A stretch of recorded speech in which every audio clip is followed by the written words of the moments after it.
ask everybody to pray for her. She had a procedure done today. She's not feeling too well, and this was from complications from a prior procedure that were supposed to go well, normal, and they didn't.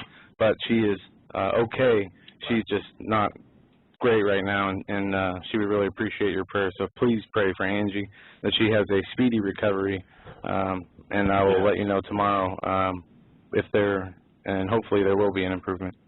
You know, yeah, and our prayers. I mean, you know, when you hit your knees tonight, please keep Angie in your prayers, and keep everyone in your prayers for their safety and for the spiritual discernment to know what's what's really news and what's not. But getting into the news as we should. And by the way, HomelandSecurityUS.com, HomelandSecurityUS.com. That's our website.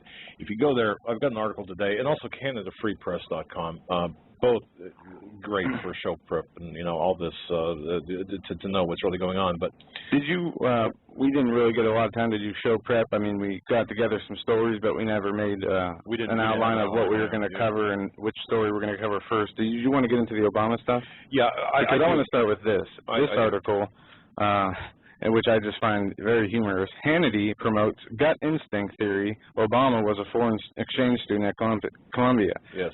Basically saying, Sean Hannity saying he knew the whole time that, this was the case. No, I think that's a slam on Hannity there. I don't know what site you're looking at, but regardless of the white noise out there, here's the situation, ladies and gentlemen, and we've talked to Pastor Reverend Manning, and we've interviewed him. We understand the evidence that he had developed from his citizens grand jury that looked into Obama's time at Columbia, and we respect the work that Reverend Manning has done. James David Manning, that's Reverend James David Manning, and folks, you might know him if you're listening to this broadcast. You might know him as the black reverend that calls Obama the long-legged Mac Daddy. Great guy, great guy. Okay, however, Wayne Allen Root. You're right about this article. Right. I'm sorry. All right. Wayne Allen Root came out and here a day or two ago and said, "Hey, I graduated from Columbia back in '83. I never heard of Barry Soetoro. I asked my classmates about him. They never heard of Barry Soetoro. They never heard of Barack Obama." And just to cut to the bottom line here, this is something we've already known. And I guess welcome to the party, Sean. Welcome to the party, people. We've already known this. Obama was enrolled as a foreign exchange student at Columbia University, and he most likely received. Now we are convinced that he was, based on the preponderance of evidence, we're convinced that he was a foreign exchange student at Columbia University. End of story. Period. Reverend James David Manning came out with that. I mean, he really hammered the Columbia issue hard. I mean, right. He was on top of that. And when I say hard, I mean 6 months at least straight. He wouldn't stop talking about just that. I mean, that's right. He did a good job of really getting the alternative media into this, because he was one of a very few number of people who were voicing their concerns about this. And this, eligibility issue, the birth issue, the citizenship issue, who is Barack Obama, essentially, was the question. And, amazingly, only a handful of people were really trying to figure out who he was. In this whole country, 10 people maybe, and maybe. Well, you've got. I'd maybe say 15. At the very beginning, 10, 15. Still, I mean, a dismal number when you consider that what he has done, especially now. You would think that half of the American people would, be calling him on this, saying, you need to get out of here. Look what you've done to our economy. Look what you've done to, with Obamacare. Look what you've done with the laws that you've created, the laws you've allowed to pass and passed yourself. It's just ridiculous that people don't see it, and they're not going to see it. It's just, if they haven't seen it yet, and there are still people, I shouldn't say they aren't going to see it. There are still people waking up, as evidence from our show, from the Pastor Begley show, people, new listeners. Like we said, we were getting emails from all kinds of different people thanking us, saying, we just started listening to your show. We love it. Some criticism, constructive criticism. And I mean, so we know there are new people coming, and maybe they were already awake and they're just finding our show. But I've also talked to a few people who now have a few family members who are starting to really see the evil of the darkness that is running our country. And we have a, we're going to be playing here in 10 minutes, one half of a video. I gave you guys what the video was yesterday in the chat room, and I forget exactly the title of it. It's a 20-minute video. But it's worth it. Look, yes, folks, you've got to listen to it. You've got to watch it. It's worth it. You've got to take a few items kind of, there's some issues I've got with it. However, the bulk of the video is it's a well-done video, and it's well worth your time to watch it. And if you can't, if you're listening to this broadcast by podcast, or if you don't have the video, just listen. Yeah, you know, there is only, the video is not really important. Right. It's a picture, pictures. And the message is really powerful, and I definitely feel that we need to broadcast it on our show because of the value. With that, we are going to get into some stuff tonight that will include Department of Homeland Security orders over a half-ton of high explosives. Yeah, I heard about this on Sunday night, okay? I heard that there were some things, there were some rumbles about this on Sunday night. Yeah. I had this information. I didn't go with it. I should have gone with it. My gut told me to go with it. I didn't. Well, as you told me before the show, we need to be as careful as we can to make sure we have things right before we put it out there. That's right. We cannot, I mean, something simple I, kind of missed earlier today, and you corrected me on it, pointing it out exactly how it worked and what it was and why I was wrong. And, it could be a big mistake if I were to have promoted it a certain way. I would be looking like a fool, like I didn't know what I was doing, when really just a mistake of the way somebody publishes an article and how it's read. And you can see I did it with the Hannity article here. Yeah. And that's because I just opened this before the show. But yeah, go ahead with your Yeah, DHS orders over. Sorry, I'm getting these. Half a ton. A half a ton of high explosives. This article is from the Intel Hub by James Smith.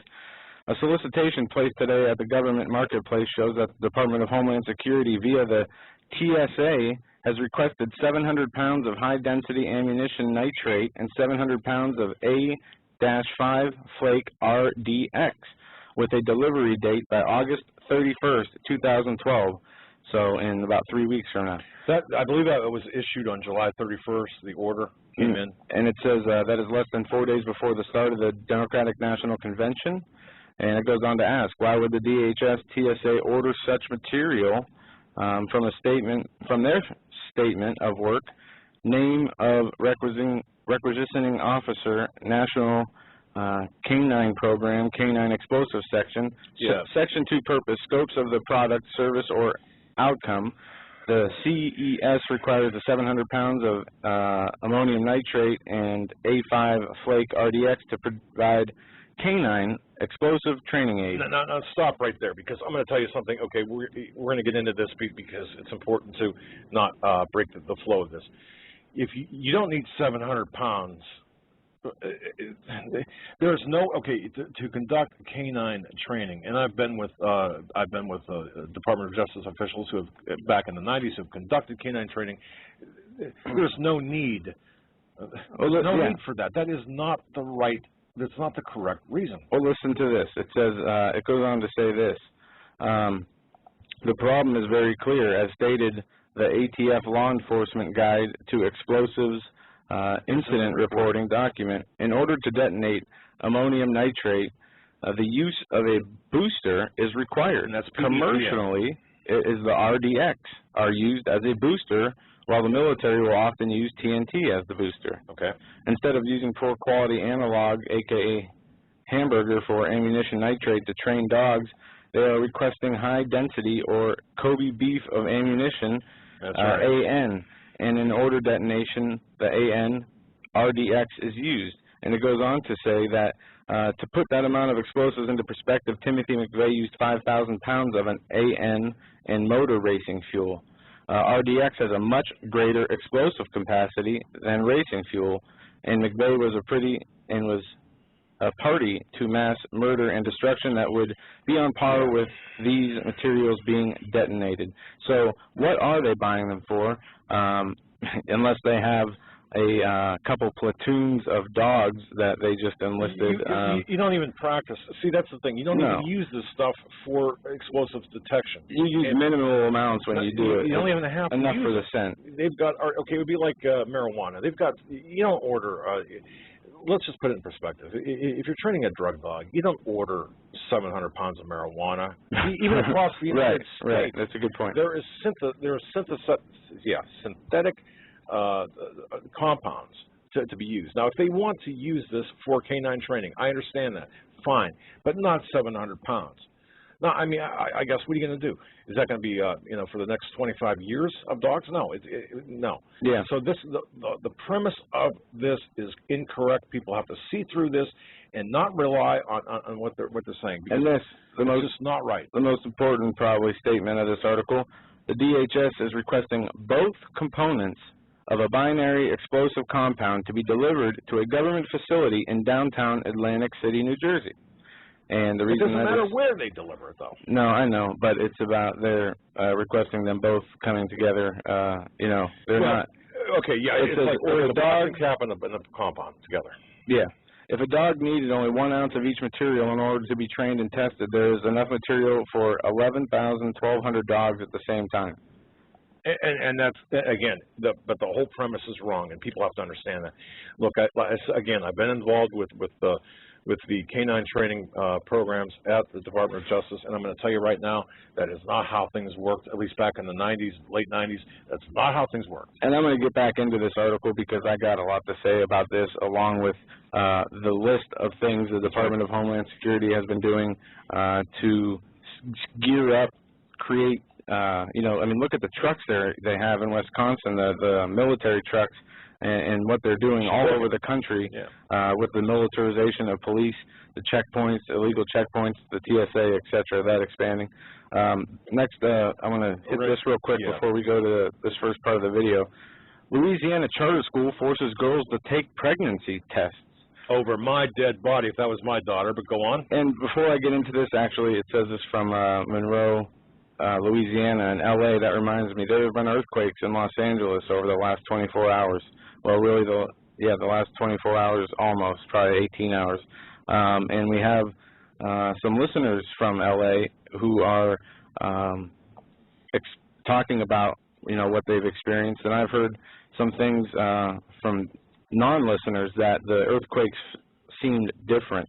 It wasn't like the traditional shaking, but what is going on there, we don't know. From what I understand, I did some research. People were pointing out anomalies, and there's sites you can go to apparently monitor heartbrings.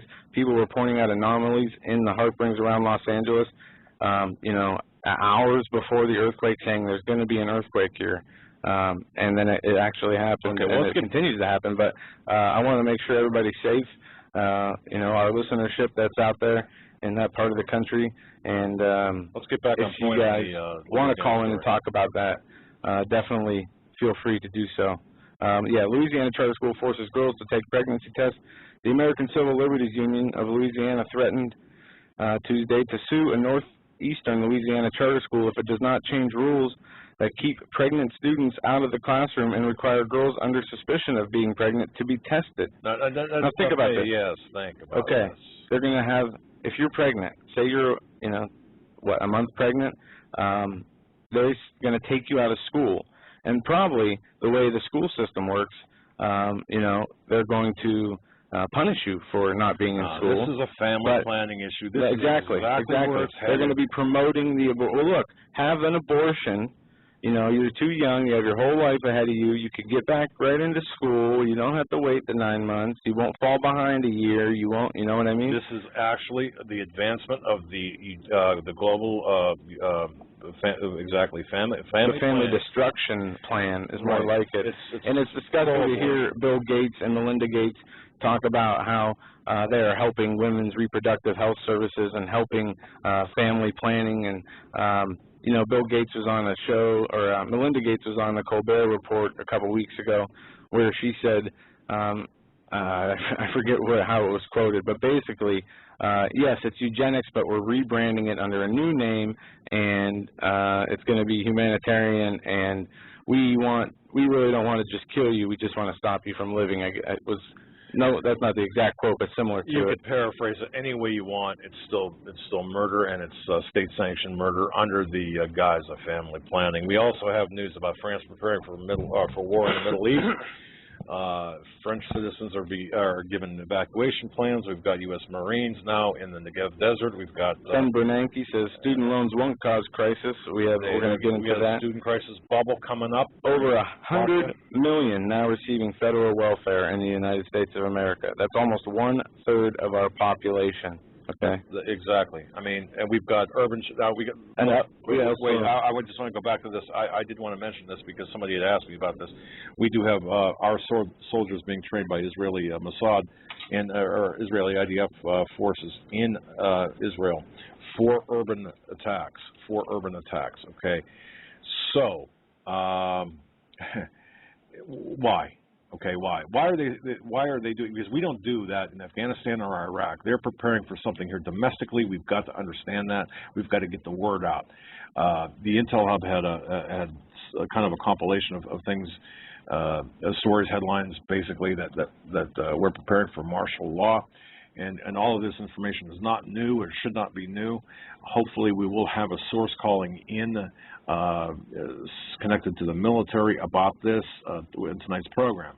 Now, that's tenuous because I'm not sure we were not able to really pin down this source or a time. Now, having said all that, look, we're going to go right to this video, folks. Listen to this video because this encapsulates basically all of what we're talking about. We're going to play this in 2 parts, 10 minutes now and then 10 minutes at the top of the hour. But listen to this first 10 minutes. Get your focus into this because, folks, you've got to listen to what the narration is. Now, you might not agree with some of the minor points on this. That's fine. It's the spirit. It's the whole picture here. I think it nails it. I think this video, this audio nails what's going on in America. And we're cutting it into 2 pieces, and that's okay, I guess. Well, I think it's logistics. I think that we have to do it this way. But you guys will give you the links and the title and go back and watch it again later. I mean, I've listened to it probably 4 times since yesterday. Yeah. Because there's so much truth in it. Yeah. So Troy, I want to thank the Christians United Broadcasting Network. I want to thank Troy for all that he's doing. We're doing a lot of work, unpaid work behind the scenes. He's busting his butt. Pro bono, yes. Yeah, and he's this is his second full-time job apparently. Broadcasting other shows, and he is growing. His YouTube channel is growing. That's right. It's Cuban 1, I think, on YouTube. CUBN, Christians United Broadcasting Network 1. Go subscribe to his YouTube channel and make sure you check that out. He has the archives of Pastor Paul Begley speaking in New York City. He puts the archives of Radio Preacher Man, The Pastor Show, our show, and many other shows. Excellent content on that site, and definitely something to pay I attention think you just described the good, the bad, and the ugly. How's that?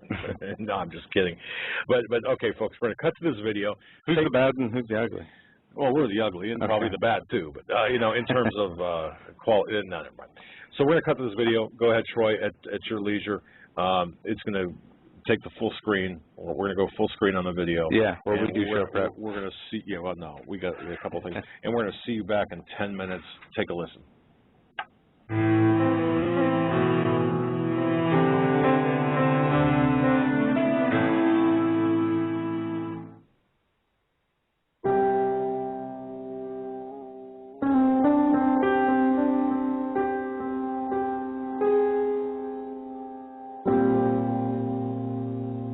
You cannot begin to imagine in how many ways the world is the opposite of what you have been taught to believe. You see the guy who sells drugs to willing customers so he can feed his family as the scum of the earth, while you see the hypocrite who gives away stolen money in the name of government as a saint. You see the guy who tries to avoid being robbed by the federal thugs as a crook and a tax cheat, but see as virtuous the politician who gives away the same stolen loot to people to whom it does not belong. You see the cop as a good guy when he drags a man away from his friends and family and throws him in prison for 10 years for smoking a leaf And you see anyone who defends himself from such barbaric fascism as the lowest form of life, a cop killer. In reality, most drug dealers are more virtuous than any government social worker, and prostitutes have far less to be ashamed of than political whores, because they trade only with what is rightfully theirs, and only with those who want to trade with them. The upstanding, church-going, law-abiding, tax-paying citizen who votes Democrat or Republican is far more despicable and a bigger threat to humanity than the most promiscuous, lazy, drug-snorting hippie. Why? Because the hippie is willing to let others be free, and the voter is not. The damage done to society by bad habits and loose morality is nothing compared to the damage done to society by the self-righteous violence committed in the name of the state. You imagine yourselves to be charitable and tolerant when you are nothing of the sort. Even the Nazis had table manners and proper etiquette when they weren't killing people. You think you're good people because you say please and thank you? You think sitting in that big building on Sunday makes you noble and righteous? The difference between you and a common thief is that the thief has the honesty to commit the crime himself, while you whine for government to do your stealing for you. The difference between you and the street thug is that the thug is open about the violence he commits, while you let others forcibly control your neighbors on your behalf. You advocate theft, harassment, assault, and even murder, but accept no responsibility for doing so. You old folks want the government to steal from your kids so you can get your monthly check.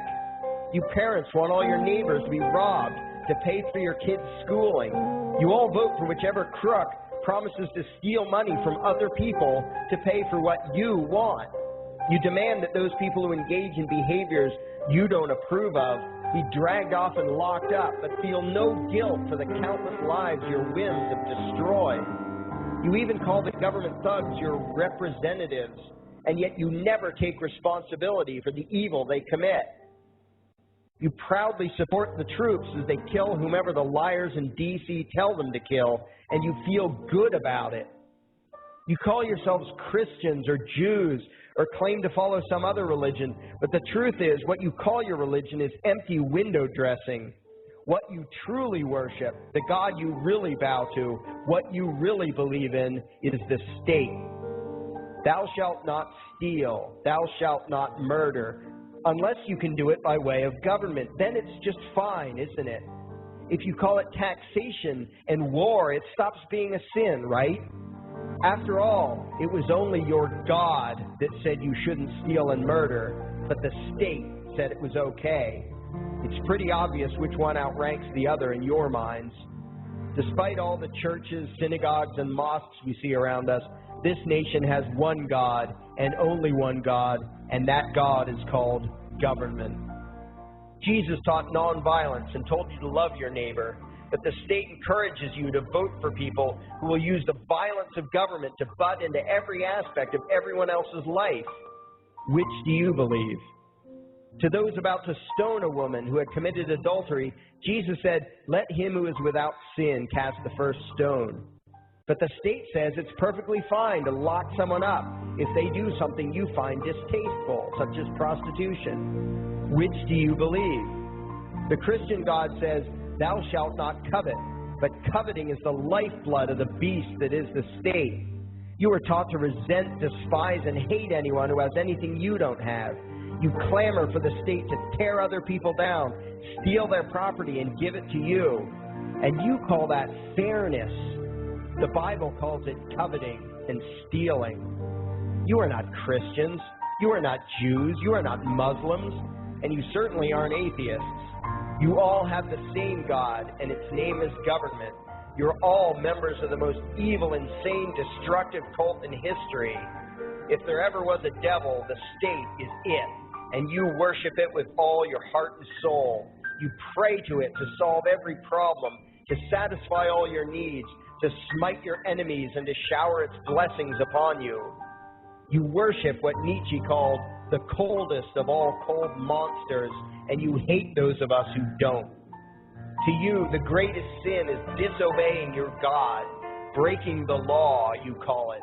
as if anyone could possibly have any moral obligation to obey the arbitrary commands and demands of the corrupt, lying, delusional megalomaniacs who infest this despicable town. Even your ministers, priests, and rabbis, more often than not, are traitors to their own religions, teaching that the commands of human authority should supersede adherence to the laws of the gods they say they believe in. Several years ago, I heard one pompous evangelical jackass in particular pontificating on the radio that anyone who disobeys the civil authority, be it a king or any other government, is engaging in rebellion against God. Those were the exact words he used. What if the government is doing something wrong? Well, this salesman for Satan opined, that is the business of those in government, and you are still obligated to obey. Everywhere you turn, be it the state or the church, the media or the schools, you are taught one thing above all else, the virtue of subjugating yourselves to mortals who claim to have the right to rule you. It is sickening the reverence with which you speak of the liars and thieves whose feet are so firmly planted on your necks. You call the congressmen and the judges honorable, and you swoon at the magnificence of the grandiose halls they inhabit, the temples they built to celebrate the domination of mankind. You feel pride at being able to say you once shook a senator's hand or saw the president in person.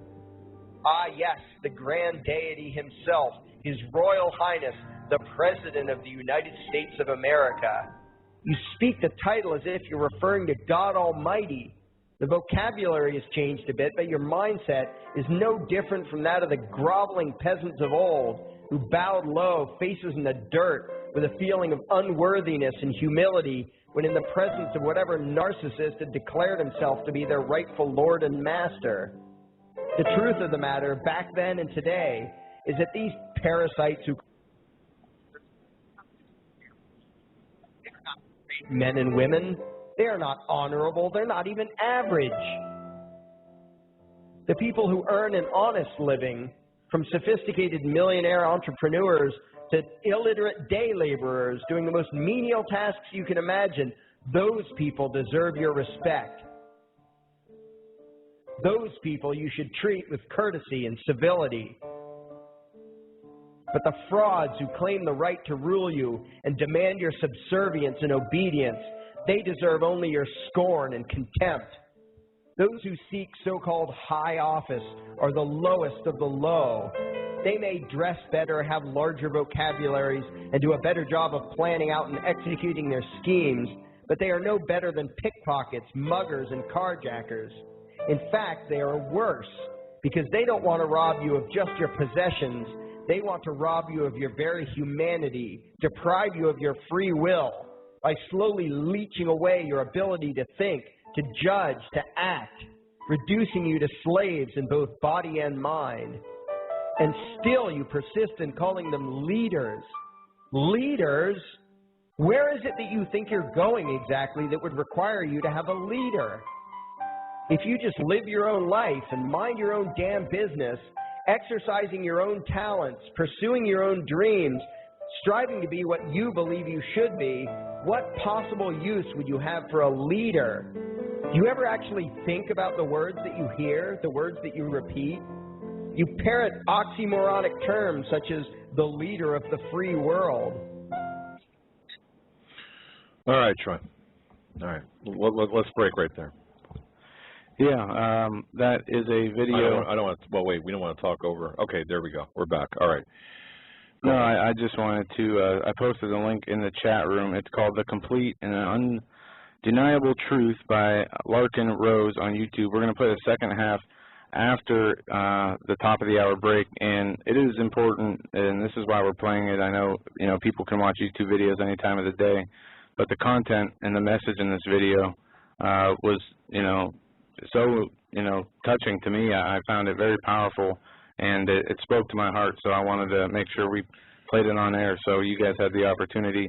I posted it on Facebook and Twitter and posted in the chat room last night, but it's important enough audio, video that we need to play it on our show. Exactly. Now, look, there's a lot of white noise out there right now. For example, Joe and I were talking a little bit before the show about the fact that the Wisconsin shooter's girlfriend was arrested on felony gun charges. Okay, look, folks, just don't turn your attention to the collateral information being offered by the mainstream media about this. It is not necessary. There's nothing there. It's a dry hole of information. What's important right now, and folks, I cannot tell you the urgency behind what we need to tell you about right now. We're getting reports right now from solid sources, and we're going to be going to the phones as well. But folks, listen to this. Solid military or military. I'm not going to get into who gave me this information, but a lot of our American C-130s have gone on Bravo alert. There's not a lot of information about this, but it has to do, we suspect, and I say we, I join others, the source as well. It has a lot to do with preparations being made for some sort of domestic event happening here in the United States, perhaps the enforcement of martial law. And look, I'm not saying this lightly. I would never in a million years say, look, I believe martial law is coming if I really didn't think that now was a possibility, because we are now witnessing a convergence of events. You've got Wayne Allen Root, who is the most, shall we say, the most visible now. Kind of like a Donald Trump with the birth certificate. Now we got Wayne Allen Root talking about Columbia birth certificate. This could lead to a constitutional crisis of epic proportions. You've got Pelosi, Reid, you've got Jarrett, Axelrod, all of these individuals right now who are protecting the president to a traitorous extent. Obama and Wayne Allen Root, if you can, folks, you can search this on your own. There's an 8-minute clip. He was on the Joe Pags show today. He's a rated talk show host, well-known talk show host. Wayne Allen Root was on with Joe Pags, getting into information according to what Wayne Allen Root got. And again, these are all tied together. So just bear with me on this. Somebody from Breitbart news organization contacted him at 4 o'clock this morning. This guy from Breitbart was in Jakarta, Indonesia, was claiming to have hard copy documentation that Obama attended Columbia University as a foreign exchange student. In other words, we have in the White House, could have shortly documentation that the guy in the White House is in fact a foreign entity, and that would cause a constitutional crisis. Yeah. Now, could this be, perhaps, Joe, let me ask you this. We're seeing now the DHS, U.S. military, making final preparations, for what looks to be like domestic martial law. Could this very well be just that? Absolutely. Okay. Could this be the trigger? Or will it be an economic or Middle East or the entire, it could be all of these things, okay? Now, again, right now what we're seeing, we're seeing, again, C-130s under Bravo alert. Now, look, I'm going to get a ton of emails tonight from military sources saying, well, no, it's because of Syria, it's because of this, because of that, or it's normal. No, it's not normal under these circumstances. Don't let people tell you otherwise. No, and we have a lot of questions in the chat room about the definition of Bravo alert. Well, okay, look, I'm not, I missed the military by, 11 months for Vietnam, so honestly, we're going to have to rely on, in fact, if I can get a hold of Sarge, or if Sarge can call in. Sarge, if you're listening, give us a call, because we need to ask you some questions about this Bravo alert scenario with C-130s and other troop movements across the country. But we're witnessing rail transports, which, look, admittedly, a lot of the transports that you're seeing photographs of are normal. However, it's, okay, you've got to know what to look for. If you see a video of tanks on rail cars being transported across the country or from one place to another, a lot of that is normal. They used to be covered by tarps back in the 60s during the Vietnam War. They're not anymore, okay? But that's nothing. But you've got to know what to look for on how the tanks are being transported. Are there guns mounted? What is on the tanks? What equipment are showing on the tanks? That's what tells the story. Okay, because we have a lot of disinformation, misinformation, and a lot of good-hearted people trying to say, look at this, look, this is proof. No, it's not proof. Okay, not what you're showing, and that can be easily discounted by people who are in the know. They could say, no, you idiot, and slap them up the side of the head. Quit hyping up the people. That's what's important here. We have to know what to look for. So, Sarge, if you're listening, I please call in and give us your wisdom with respect to the military, with respect to the Bravo alert scenario of C-130s. As far as I know, perhaps unprecedented in modern times domestically in this scenario, and also the troop movements, because we have to separate the wheat from the chaff. We've got to separate the disinformation and the hype from what's actually taking place. That's our job as watchmen, okay? That's simple as that. And Sarge had given me some information about this earlier.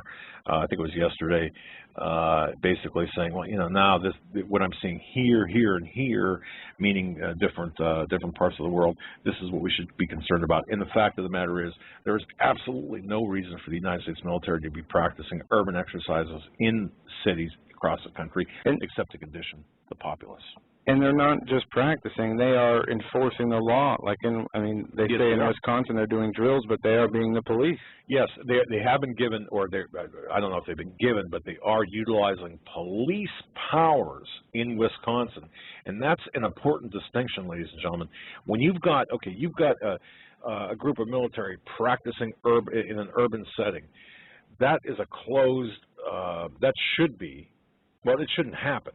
But since it has happened, that should be a closed environment. But you've actually got them working now with the police departments and against the Posse Comitatus Act. Okay, so it's complicated to the extent that there's overlap here that should not be. Okay, again, you might have a 5-star or 4-star general call in and say, no, wait a minute. You're spreading a bunch of hype. This is all baloney. You're scaring the people. We do this because we're practicing in an urban setting. Okay, perhaps that's true. But when you extend the powers to include the powers of arrest and you work with the police agencies, that is what needs to be addressed. Not the fact, the whole thing needs to be addressed, but not, and this is how a lot of these myths or so-called urban legends are debunked, because there's always an element of, there's always like a hype built into the nugget of truth, or the band of truth. Okay, so that you've got to understand that this is the MO. This is how they get around these things. This is how they discredit sources like us, and this is why we've got to thread the needle so carefully with information. So what we're telling you right now, and I feel the urgency to tell you this, what we're telling you right now is, yes, a lot of this stuff that we're seeing is normal. Yes, indeed. I will stipulate to that. On the other hand, a very important segment or subsegment of what we're seeing is not normal. They are using, and again, they are using the appearance of normalcy to implement their agenda, their ultimate goal, their preparations for martial law or for whatever's coming here in the United States. Yeah. That's what people have to understand. I hope folks in the chat room, let me know, was that clear? Is that clear to everyone? Understand, they are under the guise of normalcy, because this stuff does happen. Foreign troops, yes, we have them in this country. Okay, on the other hand, you don't have the foreign troops that are Spetsnaz, okay, training with the American military in certain functions, using, for example, using our weaponry. You don't have that. Using our ammunition, that's not normal. So if someone says, hey, all this is normal, and you're making a big thing out of nothing, there's a partial truth to that. but you've got to know the underlying part of it. Okay, so that is what we need to understand. We've got to really focus on, forget the white noise, forget the disinformation, or understand what is the disinformation. It is so important because that's how, okay, one more example, and this has to do with the Obama foreign exchange scenario. I believe it was on Before It's News has this story about the foreign exchange scenario about Obama. Yeah, okay? that's okay. The source. All right, now, on Before It's News, there is this photograph of, would be a student ID card. Thank you very much. With Obama's photograph, it says foreign exchange student or whatever. Foreign student on the bottom. Right. It says Barry Soetoro on it. It has some numbers on it. And, you know, I saw the school registration form for a while now, knowing that was real. Right. And today I came across that and showed you, and this is what I got caught up on. I said, is this, you know, real or not? And or, you know, is this the evidence that they're talking about? And he said, no, this was, you know, forged, you know, it was made. Yeah, I looked at that, and look. It was made before, and like you said, things like this are done to discredit the movement. To discredit the true information. Yeah. See, and that's the problem, because I could Photoshop something to make a point in an article, and perhaps this was not nefarious. Perhaps this was just to make a point. You know, so somebody created this foreign ID card for Obama, okay, that showed Obama. People will look at that and focus right in on that visual, and here's what happens. And Snopes already jumped on this, okay? The Mickelson family from California, who never met anybody from the Obama camp they didn't like. Snopes jumped on this, and instead of focusing on the information in the article, which is factually correct as far as the quotations or the citations by the people making them, they focused on the photograph, the visual aid, or this image, and said, "Nah, that's not true." They're correct, but this is a tactic that is being used to discredit the real, true information out there. So don't get caught up in that. This is what we have to watch for, okay? Look at the information and authenticate everything. Otherwise, we all end up looking like idiots. And I'm going to tell you something. You testify in court 1 or 2 times. Yeah. And when you're sitting there in court, you know, let me tell you something. It's very. I've been cross-examined, and I got caught up in. I remember the first time I made a mistake in court. I got to tell you, I'll never make that same mistake again. 3 hours worth of, you know, man getting hammered, and you have a tendency to remember that. You know, okay. And it's the same thing here, okay? We've got, you've got to know what's real and what's not real, because, man, there's so much deception out there, so much misinformation out there, and people like Axelrod and the spokesman for the Obama campaign, the spokesman for the spokespeople for the Obama administration, the progressives that have infiltrated the government in this country. And these are the people that are going to jump on this and say it's all false. So watch carefully, use discernment, and that's why, you know, you've got your gut instinct, you've got your intellect, you've got what's in your heart. And I'll tell you what, make them work in sync with one another, because that's and you know, that's so important. Absolutely. So there's my monologue for tonight. Yeah, but all these stories are connected that we're talking about. We're talking about the Middle East right now. We're talking about Bravo alert for C-130s. We're talking about preparations being made for martial law. We're talking about revelations coming at a fast pace about the Obama, the stuff that's been out there forever. Wayne Allen Root didn't invent this information. No. Reverend Manning had it. Right. We had it. Canada Free Press had it. Right. It's documented. For years. I mean, you were... Like I said, I don't obviously personally know anybody who worked harder on the eligibility issue trying to break that and bring exposure to it than you and Pastor Manning, really. Yeah. And but people have sacrificed their careers. Terry Lykin, served jail time. You know, we've seen so much come from around this. But we got to get the phone calls, because we got some calls. I'm sorry, callers. We're going to go to California first, area code 951. You're on the air with the Hagmann and Hagmann Report. Hi, Doug and Joe. I love your program. I've only been a viewer probably about 3 weeks now. I try to tell everybody about it, so it's very disturbing what I'm hearing. Yeah, it's disturbing to us, too. Yeah, it's very disturbing, but I just want to let you know, to encourage you, that I am praying for you, that God would protect you and have his angels all around about you and your friends, and you keep on doing the good work that you're doing. I wanted to say, yes, we've been having earthquakes here, and I have a feeling that the big one is going to be coming soon, so everybody needs to be prepared, have their earthquakes kits ready and all that. And what I've been noticing out here in California is a lot of, probably the past 2 months, is a lot of military action going on. I mean, they're heading out towards the desert, you know, their convoys.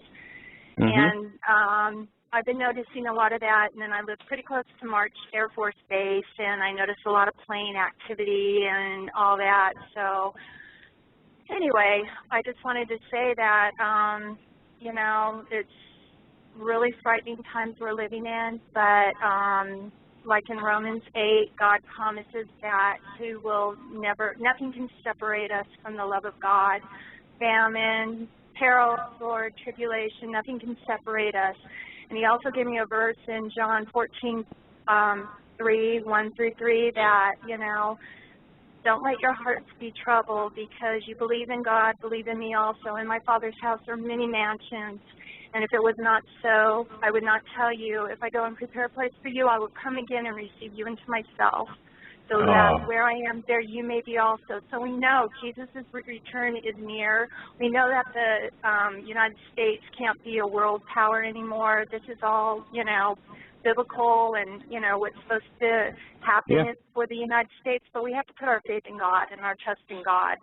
And I just love your program, and I'm going to keep on spreading the word, and I hope more people will, you know, because this was disturbing. It's very eye-opening, and it woke me up. So I appreciate your program and what you do.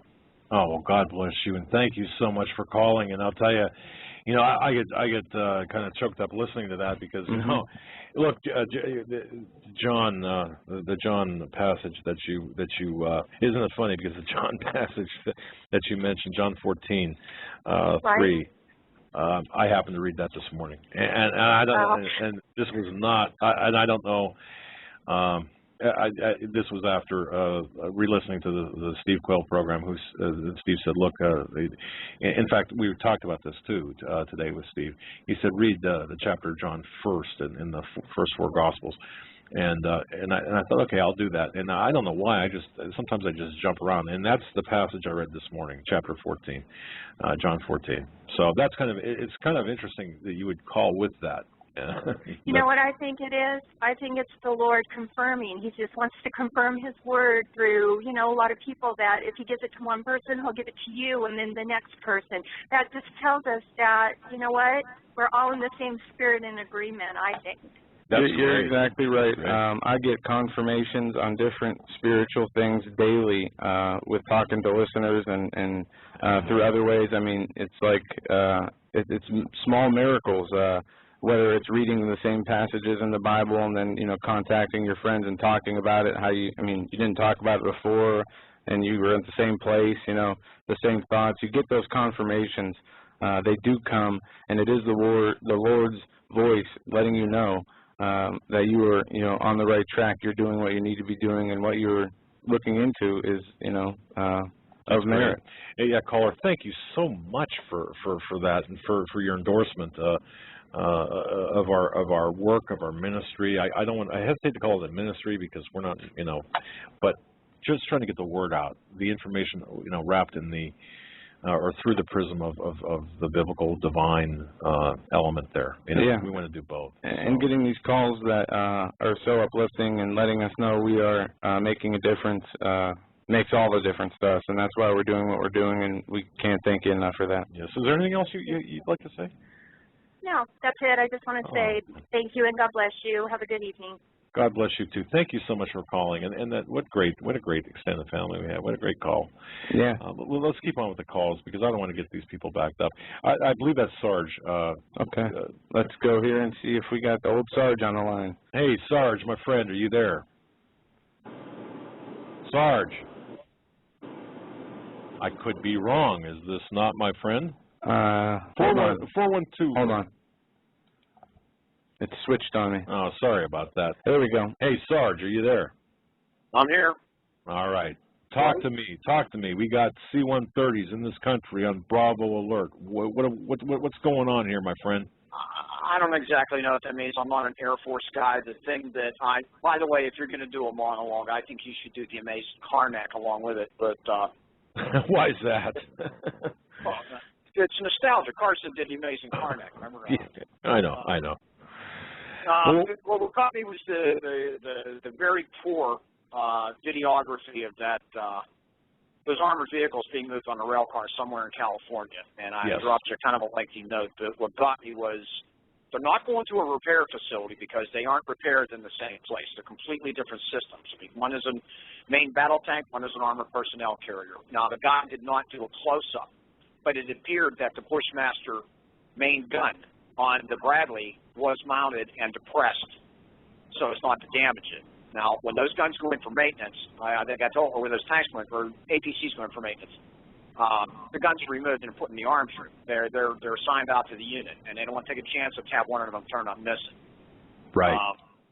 The other thing is, if they were going to Fort Irwin, California, the National Training Center, Top Gun for Dreadheads, they would have all been painted in desert camo. The thing that got me the most was that they were together. So they're not going to maintenance. They're probably not going to Fort Irwin, but they deploy together. An armored unit. It uses Bradleys for scouts, and then the M1 Abrams for its main battle tank. If you Google the battle for 73 Easting in the first Gulf War, you'll see how that combined arms thing works. That's the thing that got me the most, is they were together on rail cars, and I counted. It kept moving the camera back and forth. I counted over 100. That's half the division. A division armored division is 250 armored vehicles. Okay. So, hang on, Sarge. Now, folks, for those of you just joining us or not knowing the backstory on this, there was a video. I think maybe Alex+Jones might have played it. It made a lot of rounds along the in the internet, and it had some profanities in the beginning. That's how I identified it being the same one. Yeah, it was kids videotaping training. Rail cars with tanks on them. And it was in California. It was these tanks were not based on the geo tagging of the video. They were not. This was going inland. It was not going out to a coast. It was going inland. So and they were not desert camouflage. They were green and camouflage. Right. Exactly. And now for every and just another.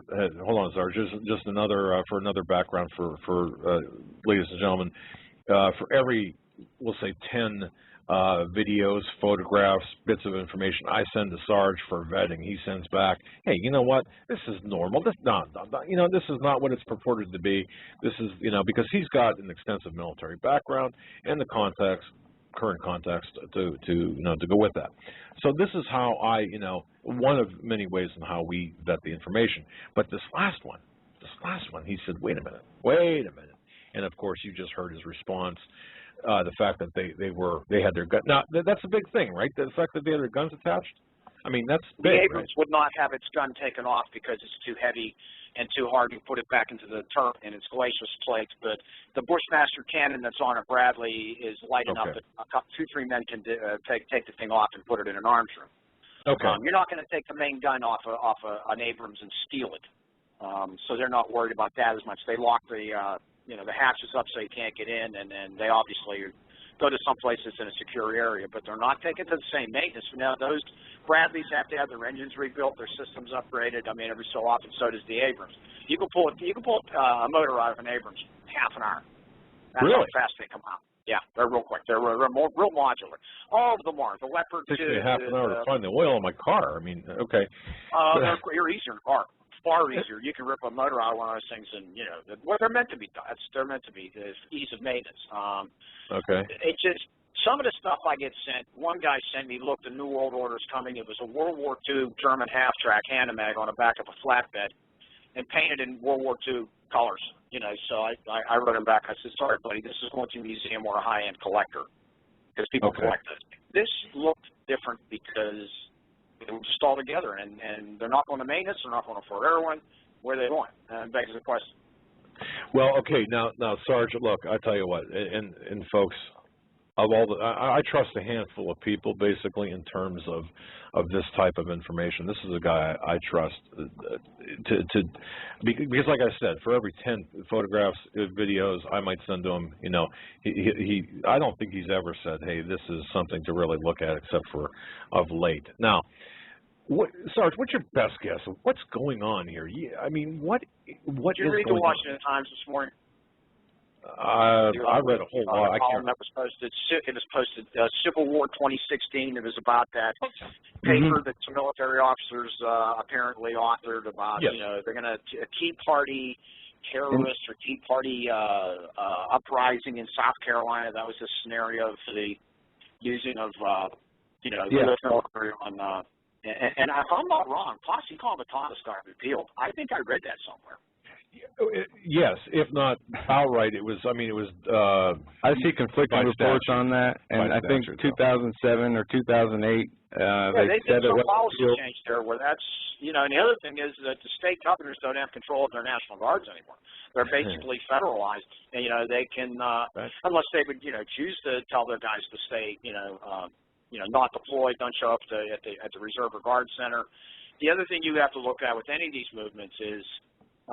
If you read the bumpers of any military vehicle, it will tell you certain things about what unit it belongs to. You know, it could say, you know, if they're National Guard, they'll say NG. If they're Army Reserve, they will say AR. And this time of the year, no, it is not unusual to see those things because it's annual training. Right. They're going to all the annual training sites right around now. And folks, July, August is when they usually do. So, I mean, that in itself. Now, this whole Air Force C-130 thing, I've seen them around here, but we have an Air Guard, Air Reserve base not far from here, so that isn't terribly unusual. But when you see lots of them, that's when you know stuff's been moved. I mean, when they're coming in every couple minutes, then you know. Now that's a tactical aircraft, not a strategic aircraft like the C-17, but Glowmaster. But when you're seeing lots of stuff, and I wish that guy had been a better videographer, zoomed in on those a little bit, but it looked like the Bushmaster guns were mounted in the turret, and the gun was depressed so as not to be damaged in shipment. But where they were going, you got me, man. Yeah, I didn't. That just sounded really unusual. The other thing, the Army's reorganizing. It's going away from the division system to a brigade system. They're gonna break it down into more nimble units, so it's not as cumbersome to deal with. And like I said, that's a lot of armor. That's a lot of armor. Knowing what you know. And having the background in the military and knowing what you know right now, are you concerned? Yeah, man, I am. I've never seen this propaganda about Civil War 2016 and everything you put together. You know, standalone, it just looks like weirdness. You put it all. Did you see DHS change their logo on their website? They took the American flag down. They put something bizarre up, and they quoted some socialist who talked about, you know, natural law or something like that. I sent it to you. I don't know if you read it or not. I mean, yeah, I didn't realize. I did not. For some reason, I didn't make that connection when you were talking about shootings. You've got Obama talking about, you know, well, we need the assault weapons ban back, which will do nothing. But hey, it's. You know, we're going to play with the instant check. We're going to, until Congress passes whatever he wants, God only knows, you know, or he signs that UN, because that UN treaty is coming back up again. People don't realize that. They thought that's dead. Yeah, I think you and I talked off air about this, I think. And no, it's coming. That's coming back up. You said something about they're like termites, man. They just keep eating away till, you know, the whole thing falls over. You said something about 27th of August, right? I think that's what I read. Okay. Hey, gun rights person sent me that and said, no, it's not done. It's going to be brought back up. I think Russia just wanted to make a few more bucks off its client state before before the Israelis decide to make it go away. But then you've got that. You've got the economic thing coming. I mean, what they do QE3 and, you know, goodbye dollar. You know? No, QE3 is in progress. And sorry, I mean, it's good night, Irene. I mean, you know, if I could say hello to a $10 quart of milk. Kind of switching gears here, because I know you might have information on this. There have been reports that they are evacuating Camp Pendleton and Norfolk and other military ports, seaports. Have you heard anything about that? No, and I don't know how you do something. Norfolk is the largest naval base in the world. What do you mean by evacuating? Taking the capital ships out and taking them to sea, or moving the personnel away from the installation?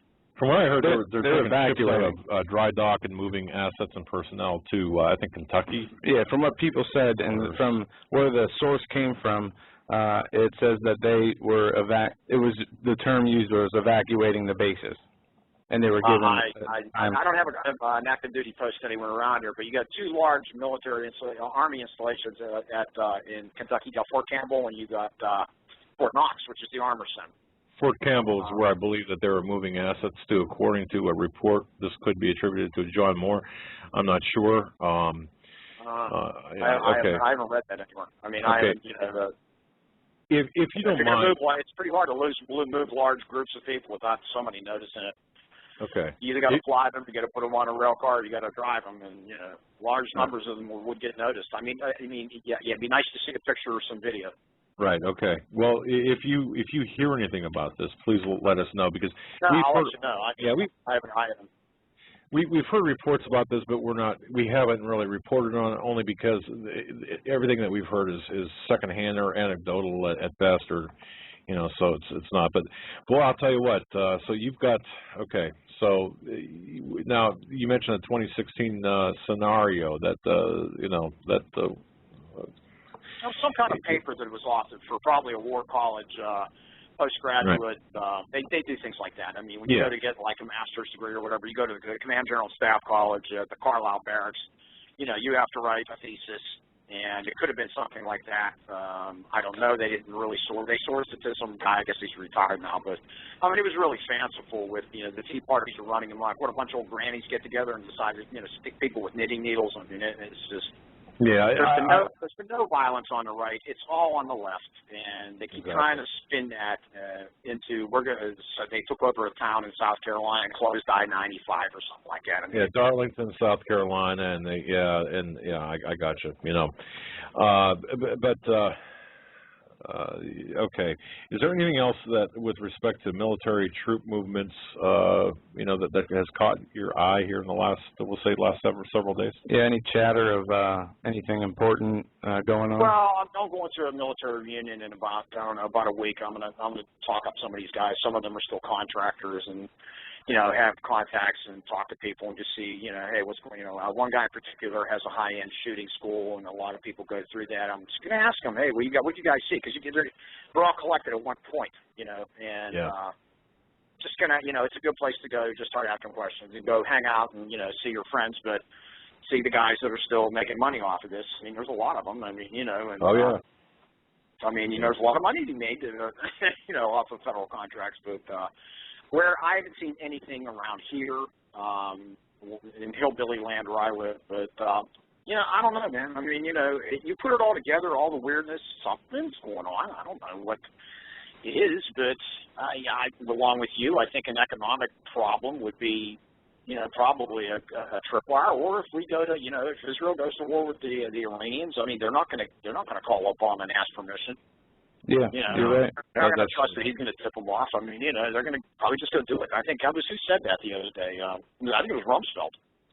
Yes. Sarge, well, we got John here. Permission to take care of our own. But they did it in Iraq when they took out Saddam's reactor. Everybody was, on the surface yelling and screaming at him, but behind those doors, they were going, "Thanks a lot." Exactly, and that's what people don't understand. There's a lot of smoke and mirrors for the public, but all war is deception. Look at that goes all the way back to Sun Tzu. Look at the Normandy invasion. They created an entire fake army. The Buffalo Hitler, and think they were going over the pot of Calais, and he sat there for a month and didn't believe them. They were landing Mulberry Harbors in Normandy and throwing half of Patton's army onto the beaches so he could make his run to Berlin. But there is something that the military all over the world has done. They start when they have a real, what do they call them, kinetic now, military operations. Kinetic. Often starts out as a training exercise. And we're seeing that. Operation Barbarossa started. They started off in a training. The invasion of Poland, same thing. Started with a training exercise. They take the blanks away. They give you real bullets, and now your guys are already there. Right. Now, is this not? Now your pieces are already in place. Sergeant, is this not what we're seeing in Sheboygan, Wisconsin, and other locations, I don't know Anaheim? what's going on, because that's so far away. I don't know what's going on out there. I mean, why? Here's the other thing that gets me. The reason they never did it before is because of one word you guys ought to know from being private investigators. It's called liability. You run some old lady over with a damn MRAP, or you crash into somebody's business or whatever, somebody's writing big fat checks. That's why the government didn't do it. And there's enough what are called MOUT, military operations and urban training. There's MOUT training facilities on all those large military bases where you don't have to worry about it. So you aren't ever to build a new one.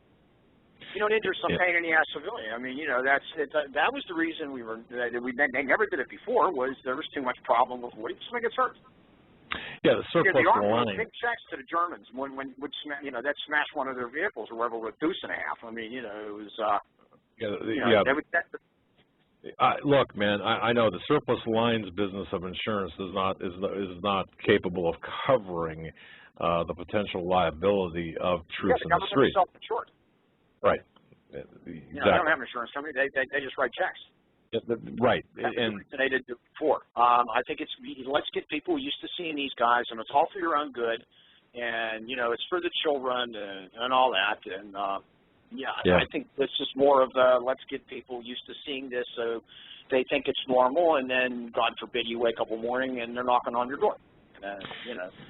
Yeah, and with that, Sarge, I'll tell you what, we're late for the top of the hour break. Anything else that you can, any pearls of wisdom? No, that's it, guys. Just keep me posted. You're doing a good job. And you as well, my friend. Thank you very much for that call. Always a gentleman I always turn to for military advice or military insight. Mm-hmm. He's not one to raise alarm. He's not one to say, hey, look at this, you know.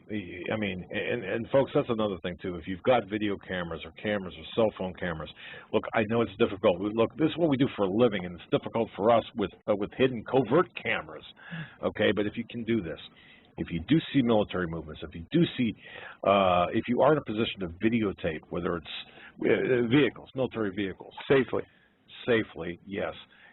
Make sure you get a kind of a clear or as clear shot of the identification markings on the bumper as possible. That tells a lot, because it tells, because I could send it to Sarge, and he can look at it and say, okay, well, this is what's going on here, just based on the bumper markings alone. This is where, you know, there's just a lot of stuff, but that's very important. And don't fall for, just because you see troop movements or military movements or things going down the road or on rails, don't automatically assume things are going bad. Because again, a lot of this stuff, this is why you know, by doing so, it'll make us look like Looney Tunes, and then people will say, no, you know, you're nuts. But when real things happen, I mean, they do this under the cover of legitimacy. But we got to take a break, folks. Yeah, and on the other side, we're going to play the rest of that video. Also, we're going to get into a couple of new or other articles. NYPD unveils crime and terror fighting domain awareness system. This is scary. It links. Wait till you hear what's in this. Also, Obama fights to ban on indefinite detention of Americans. States have passed laws to ban the NDAA. I have not read this whole article, but I wrote an article. Yeah, I wrote the article. And you did write an article. Okay, I wrote the article, Behind the Scenes, Obama and the NDAA. Obama is fighting. Remember that signing statement? Yeah, he put the language, he asked for that language to be put in the bill and to include American citizens, according to Senator, I think look, doesn't matter. Yeah. Here's the bottom line. You go to HomelandSecurityUS.com. I'm not pimping out my website, but there's an article called Behind the Scenes, Obama and the NDAA. Yes. Read that article, because I'm going to tell you, there's linked to that article is the 68-page report, 68-page ruling that tosses out Section 1021 of the NDAA, and nobody's reporting on this. Nobody. Yeah. And I got to tell you, like I said yesterday, I'm guilty of not checking the website as often as I should. That's all right. I'll give you a pass. Your article right here, I have to read it, but yeah, you're on top of the game. You are, you're a madman. I mean, do you sleep? Do you eat? No, I don't. I don't sleep. Ladies and gentlemen, we'll be right back after these short messages. Much more articles, news, and taking your calls at 661-244-9839. You can get on hold now. And we'll take calls, too, when we come back. And, Troy, Well, in lieu of any ads or anything like that, let's go right to the video, and then after the video we'll come back. We're going to skip, with apologies to our sponsor, Freeze Dry Guy. By the way, that's a great place to go. Freeze Dry Guy. It's on our website, homelandsecurityus.com. If you want to talk to people, you want to talk to somebody, you need counseling about what food to buy. Great source of information, Freeze Dry Guy. He's always helped me out. But let's go right to that. And also for those who joined us late, the title of the video, if you want to see it in full, is "The Complete and Undeniable Truth" by Larkin Rose. The Complete and Undeniable Truth. That's on YouTube. We played the first half in the first hour, and now we're going to play the second half. Okay, so Troy, take it away, my friend.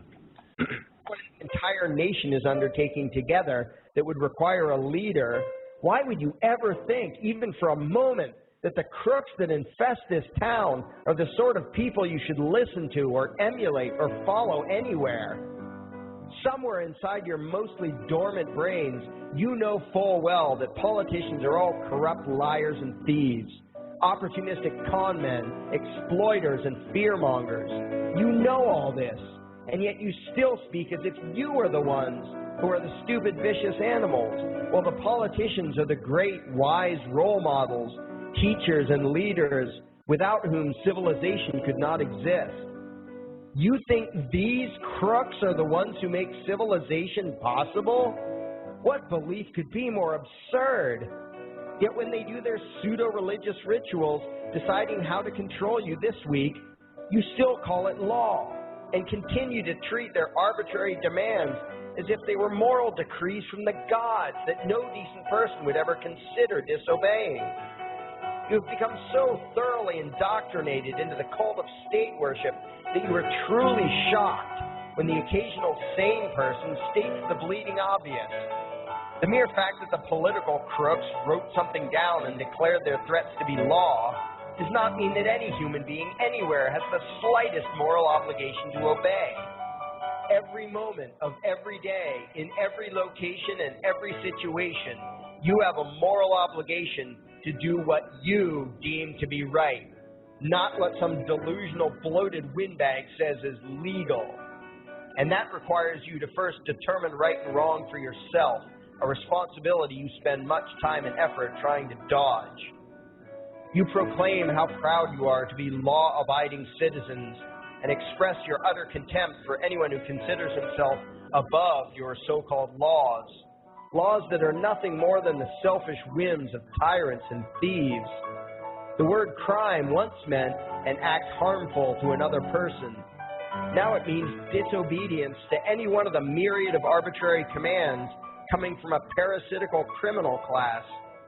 To you, the term crime is nearly synonymous with the word sin, implying that the ones whose commands are being disobeyed must be something akin to gods, when in truth they are more akin to leeches.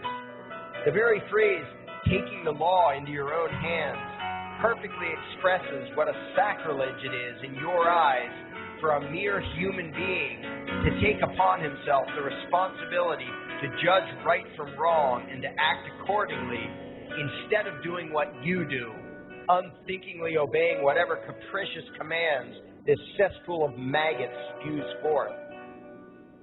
You glorify this criminal class as lawmakers and believe that no one is lower than a lawbreaker, someone who would dare disobey the politicians.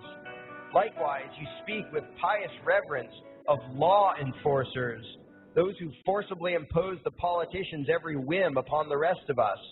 When the state uses violence, you imagine it to be inherently righteous and just, and if anyone resists, they are, in your eyes, contemptible lowlifes, lawless terrorist criminals.